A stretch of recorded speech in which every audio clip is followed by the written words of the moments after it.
As Marit passing, it's been almost a year. I thought I'd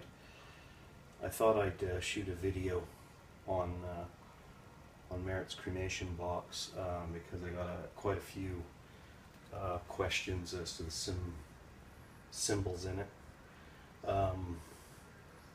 and so I thought I would explain them the way they came across, and because I was directly inspired by Marit. And now that it's a year later, I'm less emotional. I can probably explain it.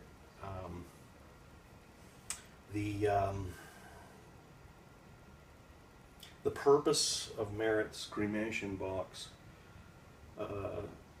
was obviously to contain her ashes, but it was also a place to place Marit, and I thought highly long about what that meant. And you know, these are often referred to as urns, which are either turned or that sort of thing. And so I looked up urns, and generally they're sealed containers, and that never really sat good with me. And so I deliberately made sure that this wasn't a sealed container, basically under the pretenses that Marit never really liked to be trapped anywhere. She was a very independent person, and I thought that it was contrary to her actual existence that she be trapped like a genie in a bottle. And so the container here, or as it's coined eloquently by Eric, the UnBox, allows for her to escape, come back, and live and leave this container. Two other things that were important to me were actually what they were made of. And so the woods in themselves, the selection of woods, which I'll go over, are of a very special type, and I'll explain each one. This wood on top is pinyon pine, which actually grows only in 2 locations in the world. One is Lebanon, and one happens to be in Bonita, up along what's called the Sandwash Bench and the Altona Bench. Up from Duchesne, there's a large grove, and in fact, this actual wood came from within bicycling distance of the Swayze farm that Marit did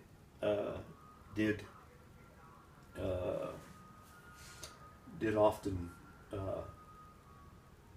visit and be there, so she would be perhaps have sat under the shade of one of these trees.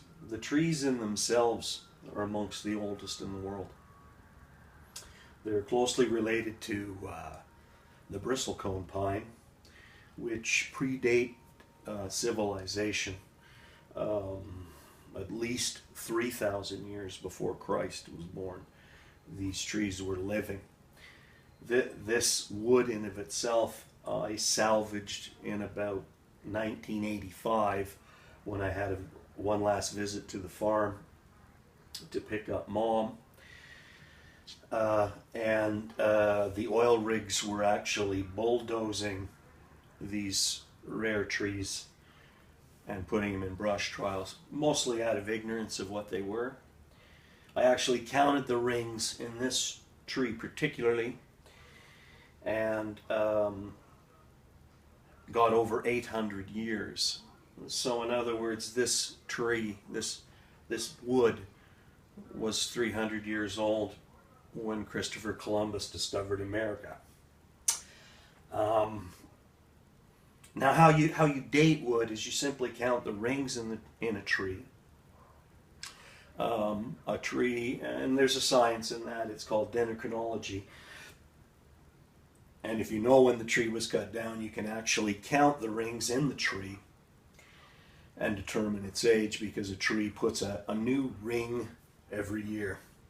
You need a magnifying glass to read the rings on this, because they are so close together. In fact, 10 years of life of this tree is 1/8 of an inch. My life of 54 years represents about 1 1/8 inches of growth. So these trees have, of course, witnessed many things. The other woods used, and there's only a few. The actual center core is made out of curly maple, which is of course indigenous to Canada, and a very common tree. In fact, it's the leaf is the tree that is symboled on the Canadian flag. Curly maple, of course, people would know that in guitar tops, is a very highly prized wood. And I picked that for Marit because of that, and for the beauty. Also, this last piece of wood here is it's a maple burl, and it's a type of wood that isn't of a different species or anything, but what it is abnormal growths on trees that make the grain grow in abnormal ways, and when sliced, it's absolutely beautiful. It doesn't seem to affect the tree's growth, but it is an abnormality of trees that are actually sought after.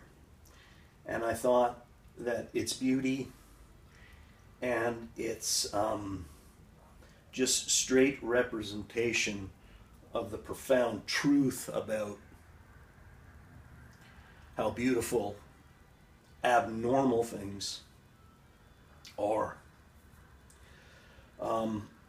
And so that is simply the selections of wood, why I chose them to represent Marit. I'll now give you a close-up of the design and how I used those woods, and then what the overall shape is.